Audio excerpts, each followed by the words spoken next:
this video, the topic of cybersecurity risk management will be discussed as it is an essential subject for business leadership to be educated on. This topic will largely benefit the owners of the business as it will help them recognize the strengths and weaknesses of the process they currently have, and it will provide recommendations on how to make those processes better for the future. First, we're going to go over what cybersecurity risk management means and what it entails in a cybersecurity setting. This concept is the same as risk management, where it identifies future foreseeable risks of the business and attempts to put contingency plans in place to aim to minimize the impact of those risks. However, this is now applied in a cybersecurity situation, so vulnerabilities such as an internal attack is now the potential risk that is being planned for example. This subject is very important for business owners and leadership to consider because it helps identify which kind of vulnerabilities and threats the business is more likely to encounter and how to ensure those are being reduced or planned for. As we start discussing this topic, one of the first recommendations is to research the best approach for your business. There are many different frameworks which are created to achieve better protection and prevention against incidents from occurring while also mitigating the associated risks. Within this first recommendation, we're going to go over one of the available framework resources, the National Institute of Standards and Technology Risk Management Framework. The RMF, or Risk Management Framework, provides leadership with information to help make efficient risk management choices while also supporting the business's functions. This framework identifies 6 steps in the process of integrating a risk management program into an organization. Those steps include categorize, select, implement, assess, authorize, and monitor in regard to security controls. This framework allows organizations to go through a series of steps in implementing a successful risk management cycle, which can be applicable to small businesses and serve as a credible starting point. Now we are going to further discuss those steps and explain how this process can be applicable to a small restaurant. The first step, categorize, is intended for the business to inventory the data they store and process, where they can then identify the potential vulnerabilities and risks within their system.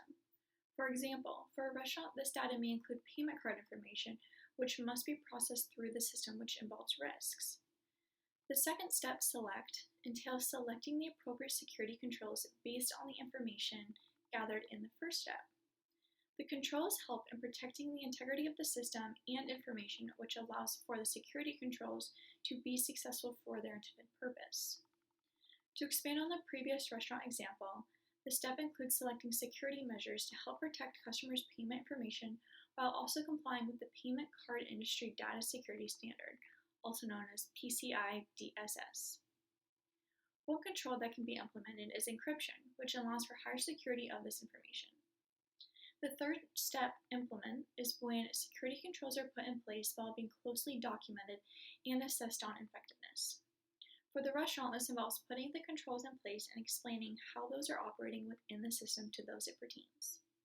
Step 4, which is assess, involves assessing the security controls with the appropriate procedures in order to ensure they are operating successfully and as needed.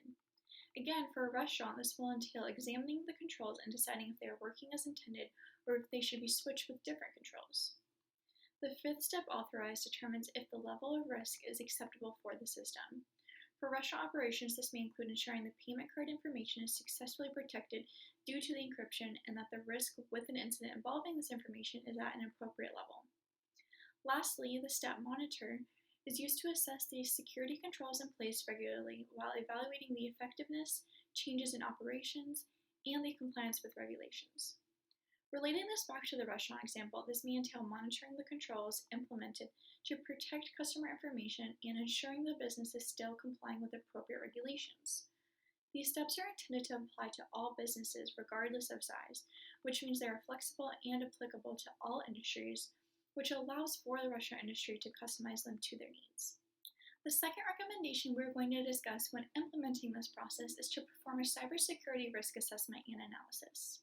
By doing so, it can help the business with identifying and managing data which can become vulnerable to cyber attacks such as internal and external risk within the business.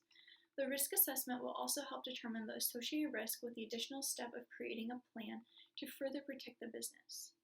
As we begin considering the process of a risk management assessment, The first step is to identify the potential threats within the business or organization. Some of these risks can be relatively common amongst other types of organizations, and some are more specific to the industry type. Common examples of associated threats include unauthorized access, whether that is internal or external, loss of information, or data being sent through unsecure channels, which leads to improper use. After the leadership identifies the risks, the next step is to decide how this risk will impact the organization, which includes different levels consisting of high, medium, and low. For example, a high-level impact may entail employee or customer personal identifying information, also known as PII, was accessed without authorization, which may have serious ramifications. Once the impact level is chosen, security controls are put in place to remedy the risk and impact and improve the cybersecurity performance. Security controls are intended to mitigate risk both short and long term by implementing tools to protect the data and the system. The last step in this assessment is to evaluate and measure the outcomes. With the constant advancements and changes being made in technology, there's a plethora of incidents that may arise, including, but not limited to, human error, failures of third parties, or errors in the implementation of controls. Therefore, this means the security controls have to adapt and change as well. These measures serve as a starting point to see how well the security is and what needs to be changed for better results in the future. A risk assessment is a great tool for businesses to utilize and receive feedback on what can be improved and better secured. A common theme in these videos is the importance that both education and training have on these topics. All businesses have one thing in common, and that is their success falls heavily dependent on their employees and how well they're able to perform their duties and responsibilities. Within the topic of cybersecurity risk management, employees are a critical function in the success of minimizing risks and the associated consequences. As mentioned on previous topics, unless someone is trained on this material, it is likely they are unaware of how their actions and behavior can affect the security of the business. To better manage cybersecurity risk training, employees on what not to do can be just as beneficial as what to do. Many employees and individuals do not understand the potential impact certain actions may have on the business. For example, the manager of a restaurant could be using their personal and unsecure device at work. This action may allow for a hacker to gain access to the network and potentially to the restaurant system. Another example is if employees post unnecessary information about the restaurant online, which may allow for more detailed phishing attacks to occur that look more trustworthy with the given information. By implementing training on managing risks such as these, it will allow for better protection. Additionally, it is important for the business to recognize that this training is not a one-time event. It is an ongoing process if the business wants to achieve the best awareness and results. Therefore, many businesses may oppose this because training can become both timely and costly. But this can be as simple as including it in the daily or weekly staff meetings where hypothetical situations are closely examined and discussed amongst the staff. Not only would this help create a discussion, but it will remind the employees of the importance of having situational awareness. In the restaurant business, this training is much more critical for the leadership of the business, which means that time can be better invested into the managers and owners versus the frontline employees. Lastly, the form of training that takes place is also important to note for mitigating risk. In order for employees to better understand and comprehend the associated risk of certain actions, this training should be engaging with the ability to test individuals on their stance with the topic. This can further identify those who may need further guidance on the topic. Another recommendation for better risk management is the implementation of cybersecurity metrics. In order to better manage the associated cybersecurity risks, the business must also be able to measure the security, and this proves to be important for a few different reasons. One reason is it allows for future growth and protection. Without tracking the key performance indicators, the business may be unable to see how well or how poorly the cybersecurity controls have been working. Additionally, these indicators can be tailored to each business and its needs, allowing them to be made clear and relevant. It's important that businesses keeping track of their performance in cybersecurity so it can better support the risk management process. To better support the risk management of the restaurant, it is also important that the incident response plan is further acknowledged and developed. Should an incident or threat impact the operations of the business, the process for recovery should be well known amongst the leadership. To properly mitigate further escalation during a critical time, such as a data breach, it is crucial for a proper incident response plan to be established. A discuss for recovering from a phishing attack, a response plan includes the steps and procedures the restaurant should take after an incident occurs. A resource for further guidance on the topic is the National Institute of Standards and Technology, Special Publication 800-53. For the risk management of a restaurant, there are two different topics we are going to discuss in regard to an incident response plan. The first topic is relations with third parties. For a restaurant to succeed, it is non-negotiable to have communication and business take place with a variety of vendors, as this is key to receiving goods and services. However, it does add an additional layer that is needed for cybersecurity protection. The vendors the restaurant chooses to work with are perhaps a reasonable price or supply the best good, but may not have the best cybersecurity standards and policies in place.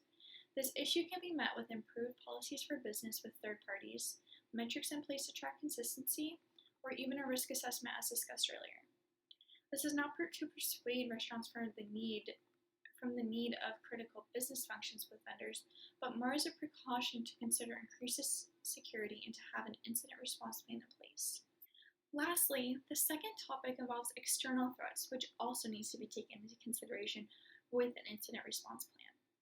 A small business with valuable information such as payment card numbers, employee personal identifying information, and financial logins must ensure their standards and policies are remaining up to date, and in the event they fail, the incident response plan will be valuable for the recovery process. These are just two different topics that are able to be handled using the incident response plan in addition to many others. With technology and innovation comes many associated risks and vulnerabilities. As an establishment that is responsible for the protection of its operations, employees, customers, and partners, risk management is a topic which should be heavily focused on and prioritized. Not only does the process of risk management address the possibility of future risks, but it helps create a defense and plan. There's an abundance of resources that help with this process and ease the hurdle of understanding. Some of those are supplied in the links down below this video under supplemental information.